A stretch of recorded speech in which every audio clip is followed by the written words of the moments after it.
周大将军周仓是关胜帝君的贴身侍卫，常配祀于关胜帝君之右侧。周大将军周仓简介：周仓，字元福，山西平陆县人，亦有说法称其为关西人士，是关羽的部将。他的生年不详，卒于建安25年，公元220年。周仓的形象主要出现在《三国演义》中，描绘为元黄巾军出身，后来投靠关羽，成为其忠心耿耿的副将。关羽兵败被杀后，周仓也随之自刎而死。在民间传说和各地的关帝庙中，周仓常常为关羽的护卫出现，被视为忠义的象征。历史背景与文学创作，《三国演义》将周仓刻画得栩栩如生，但在正史《三国志》后《汉书》等史籍中，并没有关于周仓的记载。元代自治年间刊刻的《全乡评话·三国志》也未见周仓的踪影，直至元末明初的罗贯中笔下，周仓才作为关羽的贴身随从出现。《三国演义》对周仓的塑造，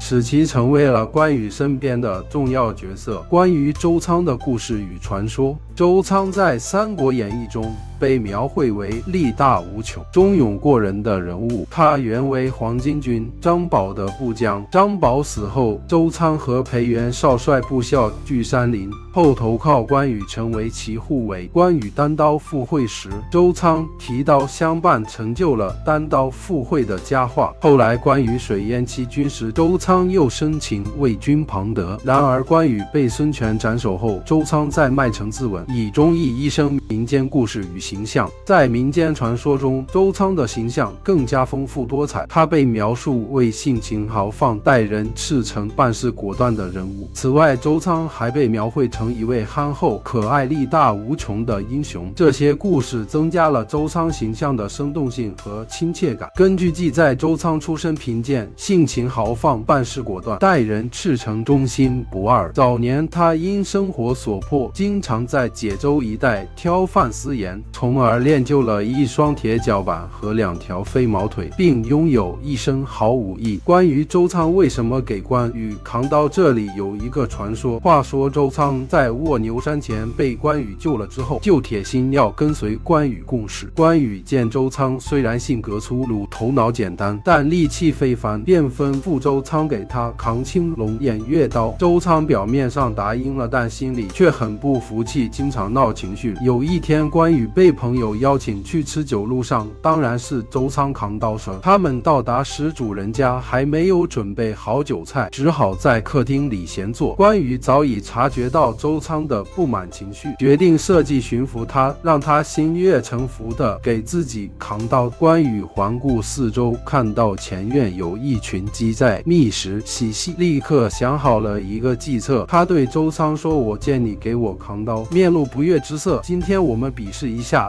力气，如果你能胜我，今后就不让你扛刀；如果败于我手，你就得继续扛下去，你可愿意？”周仓听了满心欢喜，连忙答道：“如若败于将军之手，仓在无不满。”关羽便带着周仓来到前院，抓住一只公鸡，用细绳捆住鸡腿，并从鸡身上拔下一根鸡毛。他对周仓说：“你若能将这根鸡毛从屋前扔到屋后，今后就不让你扛刀了。”周仓心里想到，凭我的力气扔过这根小小的鸡毛有何难哉？于是一把接过鸡毛，用力扔了起来。然而鸡毛太轻，无论他怎么努力都无法扔过屋顶。周仓终于认输，将鸡毛的给关羽说：“将军，这回就看你的了。”关羽接过鸡毛，捧在手掌心，运足丹田之气，轻轻一吹，就将鸡毛吹过了屋顶。随后他拎起地上的公鸡，用力一扔，也把公鸡扔过了屋顶。关羽拉起周仓，跑到后院，捡起还在地上扑腾的公鸡，递给周仓说：“一根鸡毛你尚且扔不过去，好好数数这公鸡身上有多少根鸡毛吧。”周仓接过公鸡，尝试数鸡毛，但根本数不清。这次他终于服气了，立刻扔掉公鸡，拜伏于地，磕头如捣蒜地说：“将军神力非周仓所及，仓甘愿为将军扛刀，执鞭坠镫。正，再无怨言。从此以后，周仓安心地为关羽扛刀，再也没有不满情绪周仓与飞毛腿的传说。另一民间传说中，周仓被描绘成一位力大无穷、忠诚耿直的豪杰，其中有一个广为流传的故事。故事说，周仓的脚心上有3根特殊的毫毛，赋予他异于常人的快速移动能力。他能够日行千里，夜行800，速度之快，甚至能追上关羽的赤兔马，这让他在战场上屡立奇功，成为关羽得力的助手。然而，这个神奇的能力也成为敌人设计陷害他的关键。有一次，吴国的吕蒙听说了周仓的特殊能力，便想方设法要除掉这个威胁。吕蒙找到了周仓的同乡，设计将周仓灌醉。当周仓沉醉不醒时，吕蒙的手下偷偷剃掉了他脚心的3根毫毛。这一来，周仓失去了飞毛腿的速度优势。后来，当关羽率军从麦城撤退回荆州的途中，周仓原本可以迅速赶到，并将刀送给关羽助其突围。然而，由于失去了脚心的3根毫毛，周仓无法再如往日那样快速奔跑，最终未能及时赶到，使关羽被吕蒙擒获并害死。这个故事凸显了周仓的英勇和忠诚，同时也增加了人物的悲剧色彩，使他的形象更加丰满而感人。周仓的忠诚和勇武不仅使他成为关羽的得力助手，也成为人们心中忠义的象征。周仓的宗教地位，在中国传统的关公信仰中，周仓被称为周大将军，是关圣帝君的贴身侍卫。周仓与关平一起成为关公的属神，经常出现在关帝庙的神像中，与关羽一同守卫地方的平安和人民的这种宗教地位，进一步巩固了周仓在民间的影响力和地位。在民间信仰中，信众称周仓为周王公、周元帅、周将军、周恩师等名号，常配祀于关圣帝君。关羽之右侧，左侧为关平太子，座位其从神，其造型多为立姿黑脸、短须眼镜圆秃，身穿甲胄，左手执关羽的青龙偃月刀而立，脸露威凛的神色。周仓的生日众说纷纭，主要有6月19日或6月23日等说法，成道日为10月23日。显灵传说在民间还流传著周仓显灵的故事。据说宋朝崇宁年间，解州盐池蚩尤为患，幸得关公率关平、周仓显灵，攘灾除害。宋徽宗因此封关公为崇宁真君，关平为武陵侯，周仓为宁威将军。道教诸圣宝告中也有关于周仓的记载，称其为刚直忠勇的大天尊，执掌稽查，善恶纠察凡尘。结语：周仓作为一个被《三国演义》塑造的虚构人物，其形象深深扎根于中国的传统文化和民间信仰中。他的忠义和勇武成为了人们心中英雄的象征。通过民间故事和传说，周仓的形象变得更加丰满和生动，不仅仅是一个历史上的武将，更是一位被人们喜爱和敬仰的英雄。我们今天的解说到这里，感谢您的聆听。